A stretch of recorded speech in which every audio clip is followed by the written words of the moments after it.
नमस्कार दोस्तों, आज हम लोग बात करेंगे मकर लग्न के योग कारक और मारक ग्रहों की। अभी तक हमने मेष, वृषभ, मिथुन, कर्क, सिंह, कन्या, तुला, वृश्चिक और धनु लग्न की कुंडलियों की विश्लेषण इसका हो चुका है। इसमें योग कारक और मारक ग्रहों के विषय में हम लोगों ने जानकारी ले लिया है। तो अगर आप लोग इस वीडियो को पहली बार देख रहे हैं या डायरेक्ट पहली बार यहाँ हमारी वीडियो को देख रहे हैं तो आप लोग हमारी पुरानी वीडियो जरूर देख के आइएगा, जिससे आपको ये सारी चीजें समझने में आसानी होगी। क्योंकि जो कुंडली की बेसिक जानकारी है उसको हमने शुरू में बता दिया है। 1 से लेके 9 तक की बेसिक जानकारी है। उसके बाद जो ये लग्न है 1 से लेकर के 9 तक इसकी व्याख्या हुई है। तो अगर पीछे से आप देख के आएंगे तो आपको समझने में आसानी होगी। और अगर आप इसको डायरेक्ट आप यहाँ आ गए हैं तो इसको देखिए, 2-3 बार देखेंगे तो आपको समझ में आ जाएगा। तो बिना किसी लाग लपेट के मैं सीधे बात करता हूं मकर लग्न की कौन से योग कारक ग्रह है और कौन से मार्ग। ये लग्न कुंडली होती है, किसी की भी लग्न कुंडली होती है। इसमें 12 घर 12 भाव होते हैं। यहाँ ये पहला घर होता है जिसको लग्न बोलते हैं। यह पहला घर, ये दूसरा, ये तीसरा, चौथा, 5वां, 6वां, 7वां, 8वां, 9वां, 10वां, 11वां और 12वां। किसमें क्या गिनती लिखी है, ये जो गिनतियां होती हैं राशियां होती है, लेकिन घर ये फिक्स होते हैं, इसमें कोई परिवर्तन नहीं होता। ये पहला घर है तो किसी की भी कुंडली में होगा तो इसको पहला घर ही कहा जाएगा। अब इसमें जो अंक लिखा होता है वो राशि होती है, वो लग्न होता है। जैसे यहाँ 10 लिखा है, 10 का मतलब हो गया मकर। मकर के स्वामी कौन है? शनि। तो ये किस लग्न की कुंडली हो गई? मकर लग्न की। उसके बाद राशियां, जैसे घर 12 होते हैं उससे 12 राशियां होती हैं। मेष, वृषभ, मिथुन, कर्क, सिंह, कन्या, तुला, वृश्चिक, धन, मकर, कुंभ, मीन। और इनका क्रम यही होता है 1 से 12 तक। और जहां ये गिनतियां लिखी होती हैं इसका मतलब यह उसी राशि की बात हो रही है। तो यहाँ 10 लिखा हुआ है, इसका मतलब यह मकर राशि यहाँ है, इस घर को मिला हुआ है। तो लग्न में कौन है? मकर राशि। तो ये किस लग्न की कुंडली हो गई? मकर लग्न की। इसकी स्वामी कौन हो गए? शनि। और शनि भगवान जो है वो दानव ग्रुप में आते हैं। तो ऑब्वियस सी बात है कि इनके जो इसमें शुभ ग्रह होंगे, जो अच्छे अच्छे घर जिनको मिले होंगे, जो योग कारक ग्रह होंगे, उसमें ज्यादातर दानव ग्रुप वाले ज्यादा होंगे, देव ग्रुप वाले कम होंगे। क्योंकि वो जैसे होता है आज के टाइम पे भी ना कि अगर मुख्यमंत्री बना तो अच्छे मंत्रालय किसको देता है? जो उसके खास आदमी होते हैं। तो और जो खराब मंत्रालय होता है, जहां कम प्रॉफिट वाला होता है, वो देते हैं जो कि जिनको कम पसंद करते हैं। तो सेम स्थिति यहां भी होती है। जो भी लग्नेश होता है, चूंकि इस कुंडली की सत्ता उसके हाथ में होती है, उसी को देखना होता है, तो वह जो इनके मित्र ग्रह होते हैं उनको अच्छे घर नॉर्मली वही देते हैं। बाकी परिस्थिति बस कुछ कम बेसी हो गई वो अलग बात है। तो लग्नेश हमेशा योग कारक होते हैं क्योंकि इनको पहला घर मिलता है, और पहला घर त्रिकोण और केंद्र दोनों का घर माना जाता है, इसलिए बहुत अच्छा घर माना जाता है। इससे हम लोग इंसान की शरीर की बनावट, उसका चेहरा मोहरा, ये सब देखते हैं, व्यक्तित्व उसका देखा जाता है। तो ये बहुत मतलब एक लुक में जो दिखता है इंसान वह लग्न से ही पता चलता है। तो लग्न बहुत ही महत्वपूर्ण होता है। तो इस वजह से क्या हो गए? शनि योग कारक ग्रह हो गए क्योंकि ये लग्नेश हैं।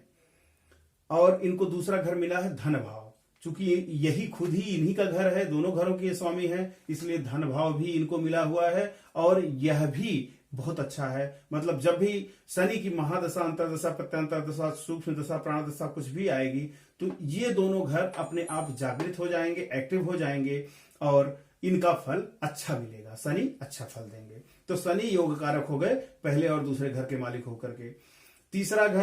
तीसरा घर है अधिक मेहनत का, पराक्रम का घर है। इसमें 12 नंबर लिखा हुआ है। 12 नंबर के स्वामी कौन है? 12 नंबर की राशि मीन हो गई, इसके स्वामी बृहस्पति हैं। यह घर अच्छा नहीं माना जाता है, कम अच्छा है। और यह लग्नेश के शत्रु भी हैं क्योंकि जो बृहस्पति हैं वो देव ग्रुप में आते हैं, शनि आते हैं दानव ग्रुप में। तो ये एक तो कम अच्छा घर मिला और दूसरे इनके शत्रु हैं। तो ये इस स्थिति में अच्छा फल नहीं देंगे। अब दूसरा घर इनको कौन सा मिला है? गुरु को 9 और 12 मिला है। 9 नंबर का घर मिला है। 9 नंबर की राशि कौन सी है? धनु। ये 12वें घर में बैठे हुए हैं। मतलब यह जो 12वें नंबर की राशि ये इनको मिली हुई है, जो कि बहुत ही खराब घर है। 6, 8 और 12 घर बहुत खराब माना जाता। 3 भी बहुत अच्छा नहीं माना जाता।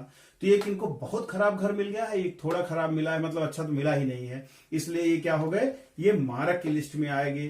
तो बृहस्पति की जब भी दशा आएगी, जब भी महादशा, अंतरदशा, प्रत्यंतरदशा, सूक्ष्म दशा या प्राण दशा आएगी, तो ये दोनों घर एक्टिव हो जाएंगे, परिश्रम का और ये आपका व्यय का घर, मोक्ष का घर। तो क्या होगा ऐसी परिस्थिति में, क्या होगा जब ये एक्टिव होंगे घर, तो क्या होगा, क्योंकि ये मारक हैं, योग कारक नहीं। मारक का मतलब ये अच्छा फल नहीं देंगे, मारक का दूसरा अर्थ ना निकाले, मारक का मतलब यही होता है कि यह अच्छा फल नहीं देंगे। तो उस स्थिति में क्या करेंगे, कोई भी जो काम होने वाला होगा उसमें ज्यादा मेहनत करना पड़ेगा तो कम फल मिलेगा। जैसे होता है ना, खोदा पहाड़ निकली चूहिया, वही वाली हाल होती है, क्योंकि ग्रह ये सपोर्ट आपको नहीं करेगा। और दूसरा, खर्चे बढ़ जाएंगे, बेकार के खर्चे होंगे, अनावश्यक खर्चे बढ़ा देंगे, क्योंकि मारक हैं। अगर योग कारक होते तो कुछ अच्छा खर्च आपका अच्छी जगह खर्च करवाते, नहीं तो ये बेकार चीजों में खर्च करा देते हैं। जैसे बीमारियों में खर्च हो गया, कोई और ऐसे अनावश्यक चीज में खर्च हो गया जहां की जरूरत नहीं थी, पैसा कहीं फंस गया, तो ये सब काम होते हैं। तो जब भी बृहस्पति की दशा चलेगी, जब भी ये दोनों घर इनके एक्टिव होंगे, तो उसका अच्छा फल नहीं आएगा। तो बृहस्पति हो गए मारक। उसके बाद तीसरे नंबर पे ये चौथा घर आया, इसमें एक लिखा हुआ है, एक मतलब मेघ राशि हो गई, इसके स्वामी मंगल हो गए। तो ये जो चौथा घर वो मंगल को मिला हुआ है। अब मंगल और ये दोनों शत्रु हैं लग्नेश। लग्नेश कौन है, शनि, दानव ग्रुप में। मंगल कहां है, देव ग्रुप में, इनके शत्रु हैं। लेकिन इनको घर बहुत बढ़िया मिल गया, केंद्र का घर मिला हुआ। केंद्र के 4 घर होते हैं, पहला, चौथा, 7वां और 10वां। तो इसमें बैठा घर, कोई भी ग्रह होता है वो अच्छा फल देता है त्रिकोण में और केंद्र में। तो एक घर इनको केंद्र का मिल गया, इसलिए इसका कुंडली में क्या हो गए, योग कारक हो गए। अब इनको दूसरा घर कौन सा मिला, क्योंकि मंगल को 2 घर मिला है, 1 और 8। 8 नंबर ये मिला हुआ है, ये 11वां घर है, आय का घर है, धन का घर है, लक्ष्मी का भी घर कहा जाता है। लेकिन ये छोटी मोटी बीमारियों का भी घर है, ये भी बहुत अच्छा घर नहीं कहा जाता, क्योंकि केंद्र और त्रिकोण का नहीं है। तो मंगल को एक बहुत अच्छा घर मिल गया, एक कम अच्छा घर मिला, खराब थोड़ा घर मिला, और इनसे लगने से शत्रुता भी है। तो ये मारक नहीं होंगे, कभी कुंडली में नुकसान नहीं करेंगे, लेकिन न्यूट्रल रहेंगे, सम स्थिति में रहेंगे। क्योंकि इस घर की वजह से जब ये घर एक्टिव होगा तब तो ये योग कारक हो जाएंगे, लेकिन जहां ये 11वें घर की बात आएगी तो ये यहां सम हो जाएंगे। तो नेट में ये सम की स्थिति में रहेंगे। तो इसलिए हमने इनको योग कारक की स्थिति में रखा है, क्योंकि ये विरोध करने वाले नहीं है। इतना ही होगा कि अगर ये सपोर्ट नहीं करेंगे तो पैर नहीं खींचेंगे, ऐसा मान चलिए। अगर ये जैसे धन है, अगर इनकम के लिए ये सपोर्ट नहीं करेंगे तो ऐसा भी नहीं होगा कि आपकी इनकम को रोकेंगे। तो इस हिसाब से मंगल को हम सम मान करके योग कारक में रख रहे हैं। अच्छा, अब उसके बाद आ गया ये 5वां घर। 5वां घर 2 नंबर लिखा हुआ, 2 का मतलब वृषभ राशि, ये शुक्र है। शुक्र को दूसरा घर मिल गया, त्रिकोण का घर। अब देखिए, मैंने बोला था ना कि लग्नेश जो होंगे अपने मित्रों को अच्छा घर देंगे। अब शुक्र कौन है, इनके परम मित्र हैं, बेसिकली दानों के ग्रुप के गुरु हैं शुक्र। और शनि बैठे हैं, हेड कर रहे हैं इस कुंडली को। तो इन्होंने जो अच्छा घर था, 5वां घर सबसे अच्छा माना जाता है, क्योंकि ये त्रिकोण का घर है, यह शिक्षा का घर है, बच्चों का घर है, जो भी संतान होती है उसका घर है, उनकी शिक्षा का घर है। बहुत अच्छा घर ही माना जाता है 5वां।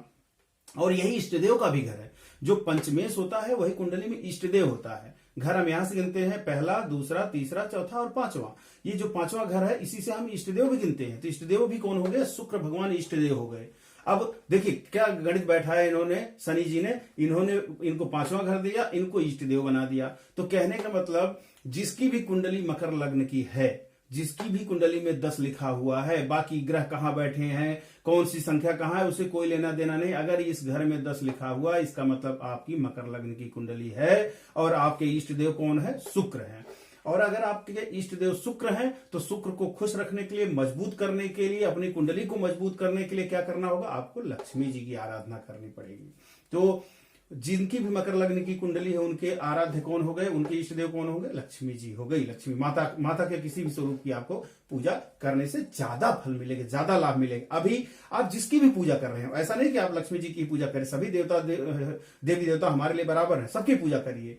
और जहां तक ये है कि अगर आपकी मकर लग्न की कुंडली है, तो आप देखेंगे कि आपका झुकाव ऑलरेडी लक्ष्मी जी की तरफ होगा ही। लेकिन अगर नहीं भी है, तो आप जिस भी देवता को, जिसको भी इष्ट मान रहे हैं, उसकी पूजा करते रहें, आपको फल उतना ही मिलेगा। और अगर लक्ष्मी जी की पूजा करेंगे तो आपको अलग से अच्छा फल मिलेगा।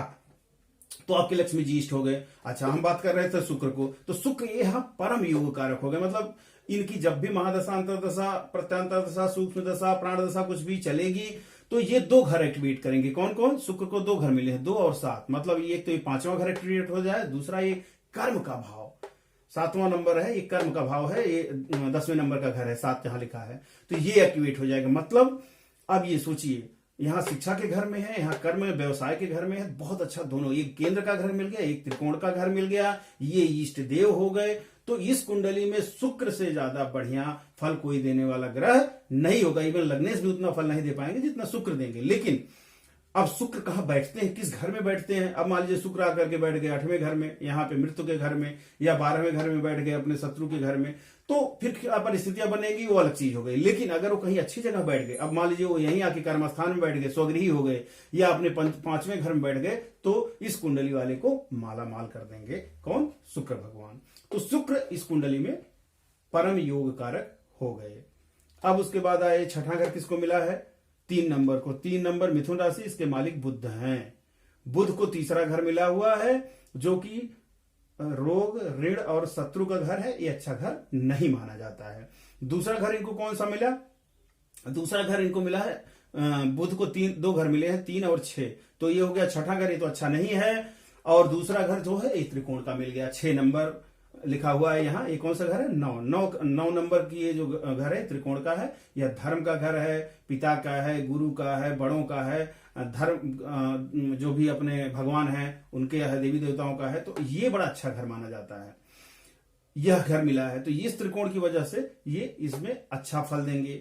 अच्छा, अब एक घर खराब मिला है, एक अच्छा मिला है, तो ये मार्क नहीं होंगे, लेकिन परम योग कारक भी नहीं होंगे, क्योंकि ये 6वें घर का जो फल है कहीं न कहीं इनको न्यूट्रल बनाएगा। तो ये सम की स्थिति में रहेंगे। लेकिन अब ये शनि के मित्र भी हैं। देखिए, जो बुध हैं ये दानव ग्रुप के सभी के मित्र हैं, शनि के भी, शुक्र, शनि, राहु, केतु सबके मित्र हैं। तो इस वजह से इनका काफी प्रभाव जो खराब वाला है वो कम हो जाएगा, और यह बुध योग कारक की लिस्ट में आ जाएंगे। जब भी इनकी महादशा, अंतरदशा, प्रत्यांतर दशा, सूक्ष्म दशा या प्राण दशा चलेगी, तो ये दोनों घर एक्टिवेट होंगे, 6 नंबर का और 9 नंबर का। और ये दोनों घर जब एक्टिवेट होगा तो त्रिकोण का तो बहुत अच्छा फल मिलेगा, और इसका भी खराब फल नहीं मिलेगा। ये कोशिश करेंगे कि इसका कम से कम खराब फल मिले, क्योंकि लग्नेश इनके परम मित्र हैं। तो बुध भी हो गए हमारे योग कारक। अब उसके बाद आया ये 7वां घर चंद्रमा का है। अष्टम द्वादश थ्योरी के हिसाब से हमने बताया है आप लोगों को कि जो लग्नेश के सामने, लग्नेश के बाद दूसरे नंबर पे और लग्नेश के सामने जो घर होता है, अगर इसमें लग्नेश का शत्रु बैठा हो तो अच्छा फल नहीं देता, वो हमेशा ही मारक होता है। अब इनकी मित्रता देख लेते हैं शनि की और चंद्रमा की। शनि देखो दानव ग्रुप में आते हैं और चंद्रमा आते हैं देव ग्रुप में। ये दोनों एक दूसरे के परम शत्रु हैं, और ये बिल्कुल इनके लग्नेश के सामने बैठे हुए हैं। चंद्रमा को एक ही राशि मिली हुई है, कर्क राशि 4 नंबर की, और दूसरी कोई राशि नहीं मिली हुई, इसलिए ये क्या है, ये मारक की लिस्ट में आएंगे। इनकी जब भी अंतरदशा, प्रत्यांतर दशा, महादशा, सूक्ष्म दशा, प्राण दशा कुछ भी आएगी, ये घर एक्टिवेट होगा और ये अच्छा फल नहीं देंगे। ये स्पाउस को कष्ट देंगे, पति पत्नी जो भी होगा उसको किसी न किसी तरह से परेशानी आएगी। तो चंद्रमा इसमें क्या हो गए, मारक की लिस्ट में आ गए। अब उसके बाद बात करते हैं 8वें घर की। ये हम सभी को मालूम है कि 6ठा, 8वां और 12वां घर बहुत खराब माना जाता है, जिसमें उनमें भी अगर देखें तो 8वां घर पूरे 12 घर में सबसे खराब माना जाता है, क्योंकि ये मृत्यु का स्थान है, बड़ी दुर्घटनाओं का, बड़ी बीमारियों का घर है। और यह किसको मिल गया है, सूर्य को। अब देखिए फिर वही बात, लग्नेश कौन है, शनि। इन्होंने क्या किया, देवताओं को देखो सारे खराब घर दे मारे, बृहस्पति को यहां दे दिया खराब है, देखो सूर्य को मृत्यु स्थान में लाके बैठा दिया। तो मृत्यु स्थान में बैठा कोई भी ग्रह अच्छा फल नहीं देता, चाहे वो लग्नेश का मित्र ही क्यों ना हो। लेकिन ये तो शत्रु है, तो इनका अच्छा फल देने का कोई सवाल ही नहीं उठता है। इसलिए सूर्य भगवान क्या होंगे इसमें, इस कुंडली में परम मारक होंगे, सबसे खराब फल देंगे। जब भी इनकी महादशा, अंतरदशा, प्रत्यांतर दशा आएगी तो ये खराब फल देने के लिए बाध्य होंगे, ये सपोर्ट नहीं करेंगे। इनकी आपको पूजा अर्चना जब तक इनके लिए करना पड़ेगा, इनके लिए कुछ उपाय करना पड़ेगा। तो सूर्य भी आपके इसमें मारक हो गए।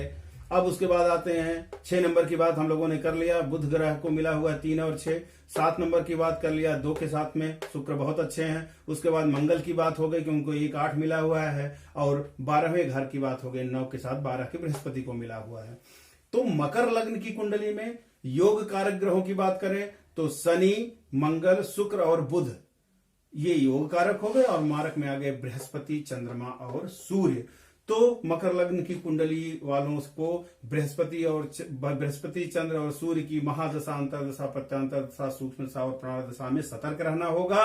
और अगर ये किसी ऐसे घर में बैठे हैं जहां बैठ करके आपका बहुत ज्यादा नुकसान कर सकते हैं, तो आपको इनके लिए पूजा पाठ जब तक कुछ न कुछ कराना पड़ेगा, दान पुण्य करना पड़ेगा, जिससे कि इनकी शांति बनी रहे।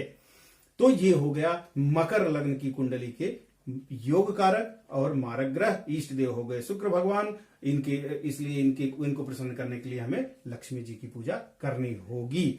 तो मकर लग्न के लिए बहुत अच्छा है। शनि के आधिपत्य में पूरा सारा कार्यक्रम होगा। शनि जो है आपको मालूम है कि ये जो है उसको बहुत मानते हैं। प्रशासन, एडमिनिस्ट्रेशन वगैरह बहुत अच्छा इनका रहता है, क्योंकि डिसिप्लिन बहुत, अनुशासन का बहुत ज्यादा ध्यान रखते हैं। अगर ये यहाँ मकर लग्न की कुंडली है, इस लग्न वाले अगर कोई भी गलत काम करते हैं, गलत तरीके से पैसा कमाते हैं, धन कहीं चोरी से, बेईमानी से या इस तरह से करते हैं, लेते हैं, तो इनको कभी नहीं फलेगा। क्योंकि ये शनि जो है, ये चाहे अपना हो चाहे पराया हो, ये अपने पिता तक को नहीं बख्शते हैं अगर वो अनुशासन में नहीं है या उनको लगता है कि वो सही काम नहीं कर रहे हैं। तो ऐसी लग्न वालों को बहुत, वैसे नॉर्मली ऐसे लग्न वाले बहुत अनुशासित होते हैं, बहुत डिसिप्लिन्ड होते हैं, क्योंकि लग्न शनि है जहां तक देखेंगे। और नॉर्मली प्रशासन में ऐसे लोग ज्यादा पाए जाते हैं, क्योंकि वहां डिसिप्लिन की बहुत जरूरत होती है। तो आज हमने मकर लग्न के योग कारक और मारक ग्रहों की बात कर ली। अगर आप लोग पहली बार हमारी कुंडली देख रहे हैं तो पुरानी हमारे वीडियो जरूर देख के आइएगा, तो आपको ये चीजें आराम से समझ में आएगी। आगे की वीडियो में हम कुंभ और मीन लग्न की बात करेंगे, आगे फिर और बहुत सारी बात करेंगे। फिलहाल आज के लिए इतना ही। बहुत बहुत धन्यवाद।